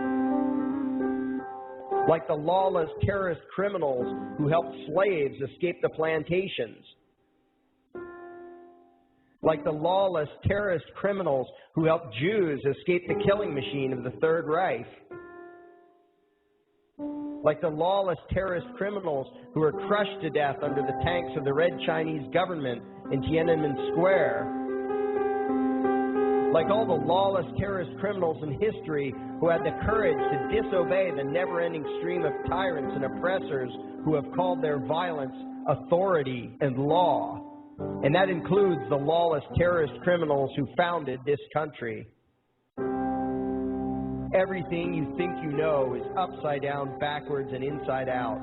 But what has to take the cake, the height of your insanity, is the fact that you view as violent terrorists the only people on the planet who oppose the initiation of violence against their fellow men. Anarchists, voluntarists, and libertarians. We use violence only to defend ourselves against someone who initiates violence against us. We use it for nothing else. Meanwhile, your belief system is completely schizophrenic and self-contradictory. On the one hand, you teach the young slaves that violence is never the answer. Yet out of the other side of your mouths, you advocate that everyone and everything, everywhere and at all times be controlled, monitored, taxed, and regulated through the force of government. In short, you are teaching your children that the masters may use violence whenever they please, but the slave should never resist. You indoctrinate your children into a life of unthinking, helpless subservience. You are putting the chains around their little necks and fastening the locks tight. And worst of all, you feel good about it. Out of one side of your mouths, you condemn the evils of fascism and socialism and lament the injustices of the regimes of Hitler, Stalin, and Mao. While out of the other side of your mouths, you preach exactly what they did. The worship of the collective, the subjugation of every individual to that evil insanity that wears the deceptive label, the common good. You babble on and on about diversity and open-mindedness, and then beg your masters to regulate and control every aspect of everyone's lives, creating a giant herd of unthinking conformist drones. You wear different clothes and have different hairstyles, and you think that makes you different. Yet all your minds are enslaved to the same club of masters and controllers. You think what they tell you to think and do what they tell you to do while imagining yourselves to be progressive, thinking, and enlightened. From your position of relative comfort and safety, you now condemn the evils of other lands and other times while turning a blind eye to the injustices happening right in front of you. You tell yourself that had you lived in those other places, in those other times, you would have been among those who stood up against oppression and defended the downtrodden. But that is a lie. You would have been right there with the rest of the flock of well-trained sheep, loudly demanding that the slaves be beaten, that the witches be burned, that the nonconformists and rebels be destroyed. How do I know this? Because that is exactly what you are doing today. Today's injustices and oppressions are fashionable and popular, and those who resist them, you tell yourselves, are just malcontents and freaks, people whose rights don't matter, people who deserve to be crushed under the boot of authority. Isn't that right? You bunch of spineless, unthinking hypocrites, look in the mirror. Take a good look at what you imagine to be righteous and kind. You are the devil's plaything. The crowds of thousands wildly applauding the speeches of Adolf Hitler, that was you. The mob demanding that Jesus Christ be nailed to the cross, that was you. The white invaders who celebrated the wholesale slaughter of those godless redskins, that was you. The throngs filling the Colosseum, applauding as the Christians were fed to the lions, that was you. Throughout history, the perpetual suffering and injustice occurring on an incomprehensible scale, it was all because of people just like you, the well-trained, thoroughly indoctrinated conformists, the people who do as they're told, who proudly bow to their masters, who follow the crowd, believing what everyone else believes and thinking whatever authority tells them to think. That is you. And your ignorance is not because the truth is not available to you. There have been radicals preaching it for thousands of years. No, you are ignorant because you shun the truth with all your heart and soul.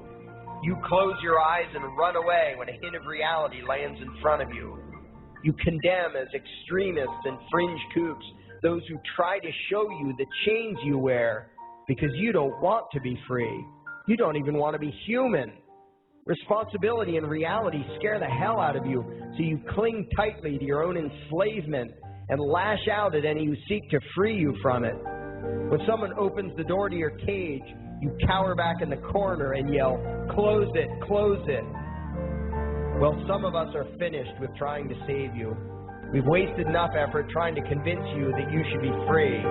All you ever do is spout back what your masters have taught you, that being free only leads to chaos and destruction, while being obedient and subservient leads to peace and prosperity. There are none so blind as those who will not see. And you nation of sheep, would rather die than see the truth.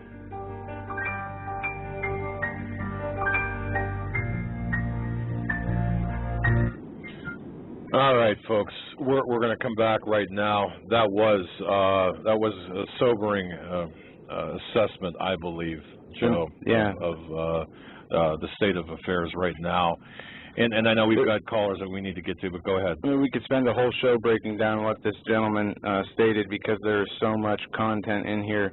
I urge everybody to go listen to it again after the show. If that's the first time you heard it, the complete and undeniable truth. And he's right when he's saying, the people who supported and cheered for Hitler, that was you. The people who supported the slaughter of Christians, that was you. He's talking about the people who are stuck in this left-right paradigm. That's right. Like we talked about, worried about their own things, very selfish, ungodly. The society of mindlessness that we have, that people care so much about things that are so valueless, when things that are so valuable are free and good, and people yet run away from that. And the injustices of society, as the state-sponsored murder, he hit the nail on the head with that.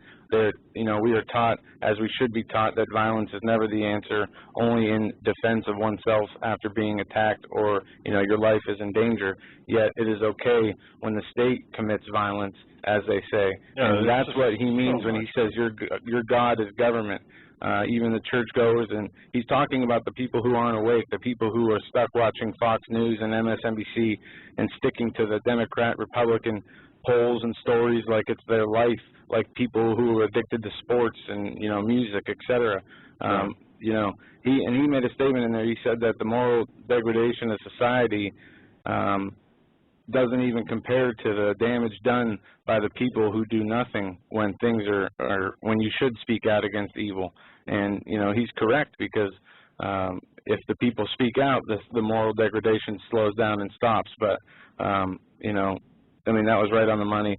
We can't continue to talk about this, because I could spend the rest of the show on it. A very touching, very emotional video, and I just encourage everybody to listen to it again. The audio, just the audio is good. But I'll tell you what, let's take a phone call. I know that we're short on time, or people have been waiting for a while. Yeah. Let's go to the 325 area code. You're on with Doug and Joe. Hey, Doug and Joe, how are y'all doing? Good. Thanks for being patient with us. Oh, not a problem. What's on your mind? I'm sorry. Well, I'm the one that wrote in about that C-130 thing today. Okay. And it struck me as odd. I've been at this base now for almost 11 years, and I'm not in the military anymore. I used to be, but just kind of thought it was kind of strange, all of a sudden we had some that went on Bravo alert. It usually doesn't happen unless they're getting ready to go off. Yeah, well, can you tell us, what does Bravo alert mean? With Bravo alert, all it is they put air crews on alert to be called at any time. They have to show up, go to a briefing, and pretty much take off for their mission. And they usually don't know what that mission is until they're in the briefing. Wow. Is it a fairly common term? Or a fairly common scenario, I should say. It is. Okay. But wait a second. Wait a second. I think I kind of went off tangent, or went on a tangent. When's the last time you saw C-130s on Bravo alert? The last time I've seen that is right before Iraq kicked off, and that's right before I got deployed. Wow. Okay. All right. So. And I do want to say also, though, that sometimes if they're running a humanitarian mission, like the last one was in Haiti, Okay. they'll only put like a handful of them on Bravo Alert just to go run air support or whatever. Okay. All right. So is this something, sir, that we should be concerned about or watch? I mean, you know, because like you said, the last time really, aside from humanitarian missions, was the Iraq hostilities. Yeah, and I would just say just keep an eye on it pretty much. I mean, it could be for something completely different because everybody sees on the news what's going on with Syria and Iran right now, you know, barking at the U.S. and everybody else. So, I mean, Okay. it could be for that, too. We don't know, but... Okay. Is there anything else that you, and I know you, like I said, you were on hold for a while, and we appreciate that. Is there anything else that you should, and I want to thank you for sending me that email today and for alerting me to this, because I think, alerting us to this, I think it's important, because this is a piece of the puzzle. Is there anything else that you, that you've got that you want to share? No, I mean, that's pretty much it. I mean, I'm kind of limited now to my knowledge as it was before when I was in the military. We got told a lot more. You know, I get bits and pieces of information from meetings and people I talk to, and that's just about it. So just keep your eyes and ears open, and just like you were saying before, if you have a video camera or anything, you know, start recording it and speaking out about it. Very good. Very good. All that wait time for this. I want to thank you so much, and please via email keep me posted. I know that we've got to keep some level of anonymity here, so we'll do that. But the fact is that it's going to be people like you that help us expose what's going on, and the Paul reveres of today, and hopefully give people a heads up, you know, because we need this. And I just want to say, you know, God protect you. May God protect you and keep you safe. And please, anytime, you know, send an email. Let me know. I sure will. I appreciate you guys. God bless you all. God bless you as well. You take care. All right, you folks, you heard that right from a source on base. The fact that yes, C-130s are on Bravo Alert. When's the last time that happened? At the onset of Iraq hostilities. Okay, just so you know that. Yeah, they're gearing up. I mean, what do we see in the paper every day? We see reports that Israel is planning to attack Iran. We see reports that, you know, war with Iran is imminent. It's constant propaganda, whether it's true or not.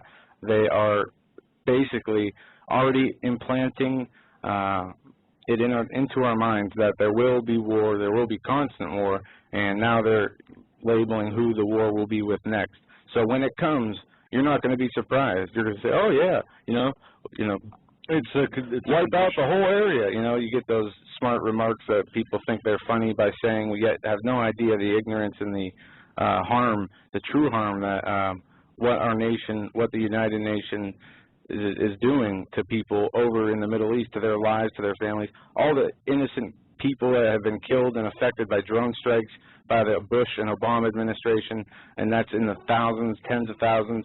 All the people who've been affected by the Iraq and Afghan war, millions of dead civilians. You've got depleted uranium throughout the Middle East, you know, and look, not the least of which as well, with from Tunisia to Egypt, I mean, this Arab Spring. Now you've got the war on Jews and Christians all across this swath in the Middle East. Don't think for one moment that this is merely collateral damage, or people thinking, well, you know, this could be a result. No, this is part of their intent, and it's all biblical. And it's all biblical, indeed. Especially, you know, Damascus and Iran, and what comes after that. It's all written in the Bible. That's the correct. Best source of history and knowledge in the world, and the only source for the real truth, which is the Lord Jesus Christ, our Savior, came here, sent by the Father, to give his life so that we may have everlasting life through grace and faith. And what better gift can we receive than eternal life and happiness from our Lord that is given to us freely? All we need to do is accept him and live by his simple laws, which are really should just be the laws of nature. You know, don't do anything wrong to anybody else. or yourself. Look, we've got the instruction book. It's called the Bible. We've got the manual. God gave us the Word. Let's keep to the Word. The problem with that is the manual, the Word, has been treated like it is a old, dirty comic book, and only worse, with an old dirty Nazi comic book that promotes Nazism in the school system. It's thrown out like it's toxic. Right, exactly. So that's why it's so important that parents make sure that they teach their kids the right way. Right. Even if they don't believe, they have to give their children the option to decide for themselves. And by keeping the information from the children, you're not doing them any good. You're actually even harming yourself. Okay. Well, do we have any callers on hold here that we need to get to? Because I do want to get I don't like keeping these people on hold here. Well, we can try the 214. Okay. Let's go to 214 area code. 214, you're on the air if you so choose. If you're just listening, you can just say that too. Hi, Doug and Joe. Hi. Hi. Hi, Jan in Dallas. Oh, Jan, how you doing? Hi, how are you? Good. Calling from a different number. It's good to hear from you. You bet I am, so I can get through. What's on your mind? John Moore, you're talking about? Yes.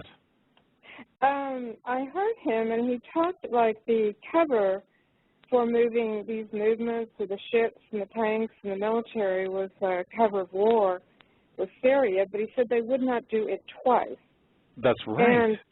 And so what he was, with your connections, Doug, maybe you can talk to Sandeo, but I believe they're thinking this planet Nibiru could cause some kind of ocean uprise, say, in the eastern and western coast, but mostly the eastern coast. Okay. Because the Lejeune, Fort Bragg, and then Camp Pendleton in California area. And I thought maybe Sandeo could help you out with that. In fact, we will get Sandeo, get him on. But I got to say this. I've been asked a lot about this John Moore, this Planet X recently. It was big news last year around alternative media sources, people speculating about it. I don't know exactly. I haven't gone through all of the information he's presented. I haven't even gone through half of it. But from what I understand and what I believe is that this is not something that we should worry about right now. I do not believe that there is a planet about to come and create, the chaos in the world. It is written in the Word. But wait a second. It doesn't matter what we believe. And all things are possible, through the Lord. So I'm not discounting what he's saying. I'm just saying my belief is this Planet X is not what it. It's not a Planet X. If it is a planet, if there is something coming at us, in the Bible it talks about wormwood, and I was looking up the Hebrew definition of that, and I remember the Comet Elenin fiasco last year, and Nibiru was supposed to follow right after. Okay, it was all blown out of proportion. By the way, I think with Jan, there's no hard evidence. I understand that. Is there? Right, but and hence my comment about your belief, Jan. I think. If I'm reading you right, and I think you sent me an email about this, right? No, not about this subject. Okay, because I got several emails about this, where there were allegedly, the military moving assets from coastal cities inland, and as you reference correctly, John Moore says they wouldn't move, and supposedly these were movements to ultimately take these assets to overseas. But the problem is logistics, and John Moore said, they would not move these assets twice. I think that's what you're saying, right? That's what he said, and he said that they've told 1% of, say, the important people, the military, the people that they need to warn. They've told 1%, and it's with something impending 30, 60, 90 days. They do not tell anyone unless it's impending, and the date for this is August 17 through September 26. Okay. But again, we don't know if it's going to happen. If it would create, say, a mild tsunami, it could make people very, very upset. They're not used to that in America. Bigger than a hurricane, water coming through. and it might really upset people to panic to maybe create some of these things you're talking about. But I think Sandeo, I trust that man so much, and He's a great guy. that he would be someone to check with, because, you know, they won't let the people that know have this information to check it for themselves. Well, okay, we're going to make some inquiries on that. In fact, I'll attempt to contact Mr. Dale tomorrow and see what his thoughts are, and if we can get him on the program about this, we'll do that. And I just want to clear something up. I'm not saying this John Moore is wrong. I'm just telling you what my gut's telling me. And I think that if this was this close, August 17th, we would be seeing a lot more chaos and destruction, as this planet has been described as up to 4 times bigger than Jupiter. I just think we would be in a lot worse situation with the natural disasters, with the way things were changing on Earth. I think things would be happening a lot faster. I'm not saying they won't or they can't, right. But just my opinion. Yeah, I think we're looking at this as you know, cautious. But I'll tell you what, I think the ultimate authority on this would be Sandeo. Jan, I think you're right. And Steve, yeah, you've got my word. We've talked to Steve about Nibiru too. Last show we did. But I'll tell you what, Jan, I will definitely be on the phone with Mr. Dale tomorrow and see if he can come on. And if not, we can certainly ask him about this. That'd be great. Okay. And one quick thing, these fires in Oklahoma, are they related to the people that you watch their websites that want America to burn? Do you think Oklahoma fires are related to that? Look, you know. In Colorado. You know. Yeah, and that is a great question, because ever since 2002, we've been seeing on Arabic language terrorist websites that instructions, hey, start forest fires in America. And in fact, there have been arrests that have been made quietly under the radar of other than Mexicans or non-U.S. nationals from countries of terrorist interest that have been arrested starting forest fires. So now, I think what we're seeing with this are the 3 different things. You've got that scenario. You've got the normal jihadist who wants to strain the system. The second scenario you've got going, and these are all concurrent with each other. The second scenario is you've got just natural, you know, lightning strikes. And the third scenario is you've got what I would call cover, if you will, for certain movements, but that's a little bit, I don't want to say out there, but that's probably the least used, or the lesser of the 3. So yes, to answer your question, you've got the natural causes, you've got the arson by people who want to just strain the system, and then you've got, of course, the third aspect, which is the larger cover for something else, if you will. Does that make sense? I mean, yes, it does. And the suicide bomber, who fortunately, through the grace of God, blew only himself up at Oklahoma University during a football game a few years ago, and that was through the grace of God. Yeah, October. Oh yes, and believe me, I got in so much trouble over that. October 1st, 2000. Let me tell you, we wrote about that. Oklahoma University, October 1st, 2005, I believe it was. I should have this guy's name emblazoned on my head here in my brain. I can't think of the young man's name, but he was going to go in, and he lived with a couple of Pakistani roommates. I thought one Pakistani, one Saudi. No, 2 Pakistani roommates, and was going to use TATP to blow up in the stadium. And what happened was he sat down on the bench and bang, it detonated. And of course, everyone came out during that time and said, no, this was just a suicide by TATP, which I don't know. You can't even make that up. So, but Jan, thanks for reminding me about that. Yeah, I take it very seriously. They seem to have an affinity for Oklahoma, don't they, with Oklahoma City, OU, and these fires, so, and Sharia law wanting to have it there. So, anyway. Yeah, Oklahoma, for some reason, and I call myself sometimes like a moron magnet, you know. But anyway, whatever the attraction is to Oklahoma City, you know, that county, for example, I haven't quite figured that out yet, but that's something that we have to watch. But so, but count on it. Tomorrow we'll talk. We'll have the information from Stan Deo. I'll try to drag him on the show. Yeah, and, I think we can do that. Yeah, I think so too. And All Doug, right. you're very clear tonight. I understood everything you said and agree. Well, thank you. I wasn't sure my lucid, you know, if I was lucid or not, but okay, I appreciate that. You take care. Too. Thank you so much. God bless you. Well, I'll tell you, yeah, wonderful. Before we take another call, I wanted to mention this. I forgot. I got this alert on my phone earlier today. The news and the FBI are reporting that the temple shooter who struck a Wisconsin temple, killing 6, I think, he killed himself, according to authorities. This is being reported by Yahoo News, Fox News, the Daily Mail, etc. Convenient. FBI, Sikh temple shooter killed self.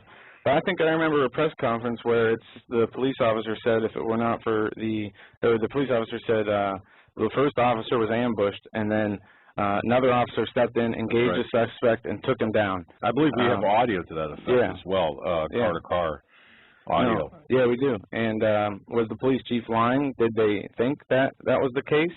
Was there a gunfire exchange at all? We need to really find out.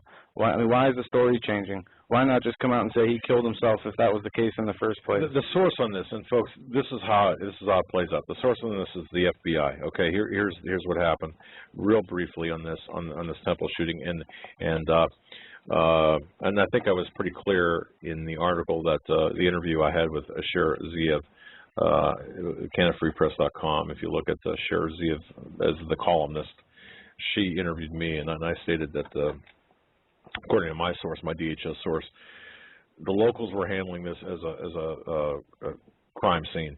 The feds came in by order of as soon as Obama heard that this was a temple shooting, a Sikh temple shooting by a white guy.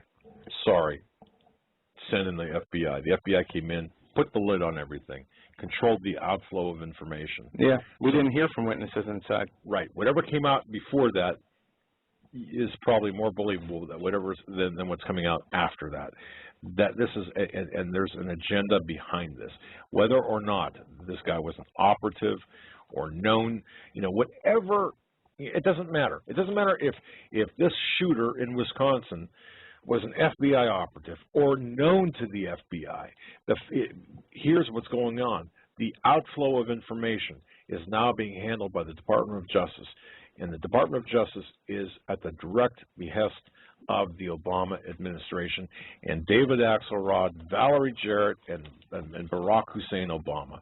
That's what's going on right now. So do not rely, for example, on any information that you're hearing about this shooter. It's going to be exploited. Okay, we need to go back to some phone calls. Okay. Let's see if we got anybody. And you're familiar with these. Well, you know what? I'm just going to go. Let's go 409. Okay, we're going to go right here again. 409. You're on the air with Doug and Joe. Hi, this is Sharon Long. I'm in Dickinson, Texas. I sent you an email 2 days ago about some activity going on in Texas City that they're training, and today I was talking to my best friend. She lives near Ellington Field, near Houston, and she was saying those big transport planes, you know, the kind that the nose comes down and they load all those tanks and stuff in. Right. She said they're coming and going. She said day and night. Well, I'll tell you what. Here in Erie, Pennsylvania today, I saw at least 3 or 4 cargo planes, and I definitely heard a few more. And, you know, it's not often we see those. They're occasionally, a couple times a month, I expect to see them, but not like I saw them today. The big green cargo planes, they were all over our airport. Right. She also said that yesterday she was going down the highway, and 2 Black Hawk helicopters were real low, and so low that they shook her car. That was how low they were, really. And she said it scared her so bad she had to go home.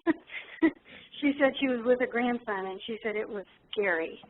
Okay, so what we're seeing now, you in Texas now, we're seeing transport planes that we haven't. I mean, we're used to seeing certain levels of activity, military activity, but now you're saying things are ramping up. We're getting these reports from all over the country. Right. Okay, so she something. She said, well, Ellington Field had pretty much been closed since Bush. Right. You know, he closed that. So now it's like opened up big time. It's just, just recently. Okay. Yes, in fact, I did receive your. In fact, Sarge was one of the gentleman that was on earlier. I had, I believe, I sent I just sent the text of your email to him, and for analysis. And this is not normal, even with training exercises during the summer. This is not normal in Texas in your area. So something is, the big question now is what's going on? What are they gearing up for? I have no idea. And that's what we're digging for right now. Look, we're all in this together. We're digging. We're trying to figure out what's going on. We're not going to make assumptions. We can make reasoned speculation, but we're not going to make assumptions. But man, I'll tell you, you're and thank you for your observations. I did send that information to our military source just for because he's trying to put together all the pieces of the puzzle too. So do you remember 4 years ago I sent you an email about a man in Texas City that had explosives in his bathtub? It was an article in our newspaper. Do you remember that? Oh man, 4 years ago. Anyway. No, wait a second. Was this a hotel bathtub or was this an apartment? An apartment complex, right. And they quartered the whole, they just took everybody out and, they told them they had to get out. That man has never came up for trial, ever. Oh, Weird. you know something? I do remember this. I don't remember the specifics, but I remember your email, and I remember getting that and trying to verify information. This was, let's see, it was, maybe it was 2009. It may have been. Okay, maybe 3 years ago. I'm not exactly certain, but I do remember contacting somebody about this and not getting nowhere on this. I do have notes, believe it or not. I take notes for everything. I'm going to look at my notes and see what I can come up with. But you haven't heard anything about that at all? No, it just shut up and it went away. Interesting. Yeah, it's really interesting. Well, look, I'm going to see if I can get some answers for you too, and because we don't know if this is a part of a false flag back then. So, yeah, as a matter of fact, I think Obama was in office when you sent that. I do remember that. So, but I'll look for it. Okay. Okay. Is there anything else, ma'am? No, thank you. God bless you. Thank you very much for the call. Wow. You're yeah, welcome.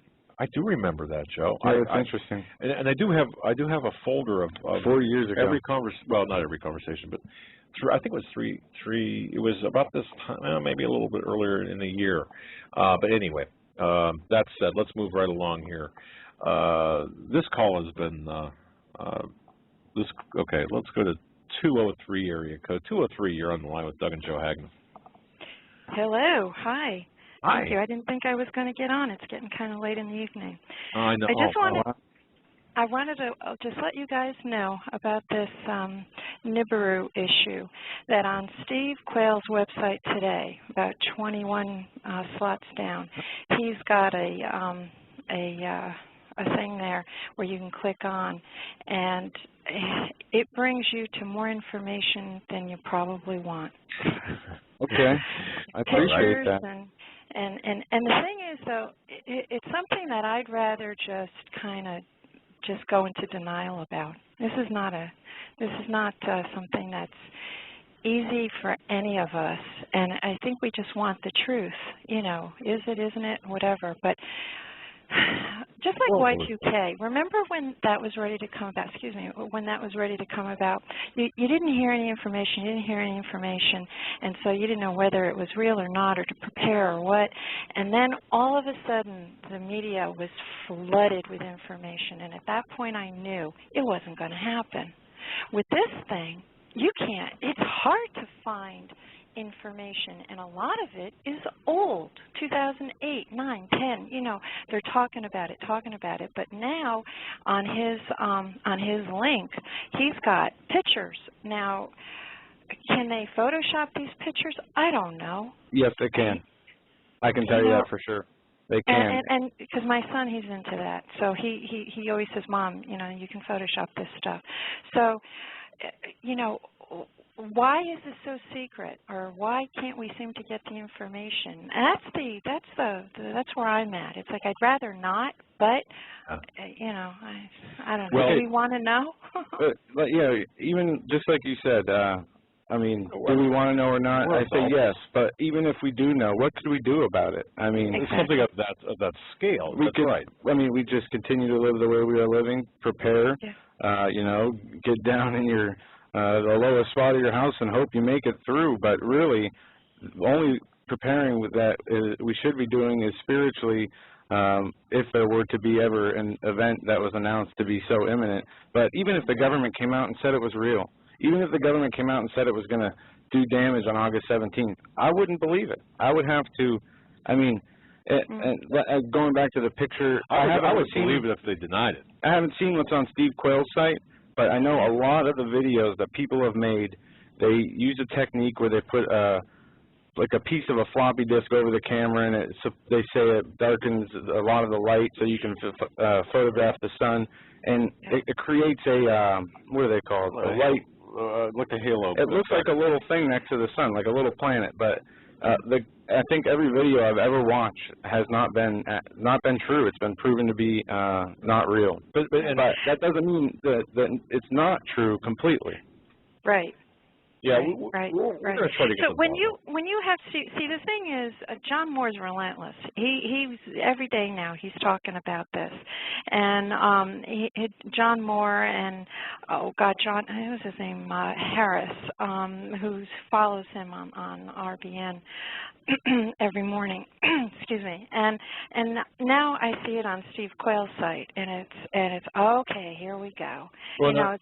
Yeah, caller, just let me say this. Steve's site is now updated 24/7, and there are links on there that Steve might not endorse, because a lot of this is coming, some of the information, not a lot, but some is coming from overseas. So. And I understand. I'm going into this understanding all of that. You know, you get a little older or you get a little seasoned, and you say, okay, I'm going to just watch this. I'm going to study it. I'm going to, you know, whatever. The other side of me, like you're saying, what can we do about this? We pray and ask the Lord, you know, what to do. I mean, there are people. I mean, John Moore is saying, just, you know, get up and move. And move to what? To where? Exactly. So this is going to affect everything. Yeah. If we had to move, I mean, we couldn't do it. We don't have the resources, the money. Anyone who's banging the drum like that, I would urge caution, you know, because... I mean, we need to, I mean, if there's ever a time for discernment, with all the flooding of information coming out of politics, half of it, or more than half, being disinfo, and the other half mostly being propaganda, we need discernment. And in this issue, with it being so imminent, and so many people seem to be very worried about it, please take it to God and ask Him. Fast, pray. You know. Nicole, I would not. Thank you. And I would not really concern myself with this at this point. I mean, there's so many other things going on. Evidence. Yeah, and I think a lot of this is distraction against the real issues, and I say that only because we've got some pretty good sources that would tell us, hey, look, you know, just. So see what Steve says. You're going to have him on Sunday, right? You're going to have him on Sunday, and then I'm going to talk to Stan tomorrow. Steve, okay, good. All right. Well, thank you. God bless, guys. God bless you too. Thanks for calling. Bye. Boy, we are up against I can't believe the show's over. Yeah, we both said wow at the same time. Look, folks, we pray. First of all, I want to thank everyone from the bottom of our hearts, my heart, for your support. God bless you. Thank you for helping us stay on the air. And thank you for your prayers. And thank you for everything. Yeah, and I just want to say this to the callers on hold who didn't get on air, who wanted to. Please, if you can, send me an email at joehagmann24@AOL.com, JOEHAGMANN24@AOL.com. Let me know your area code. Let me know you've been trying to get on air and you just haven't gotten on, because we'll take those calls first. Yeah, we'll take you absolutely. We'll take you first, and then you can publicly really take us to the proverbial woodshed for making you wait, and as you should. I want to once again, remember to keep Angie in your prayers, marked by heaven in the chat room, as she's known. Also, keep the people in California in your prayers. Hopefully the majority of the shaking is over, but we will are yet to see.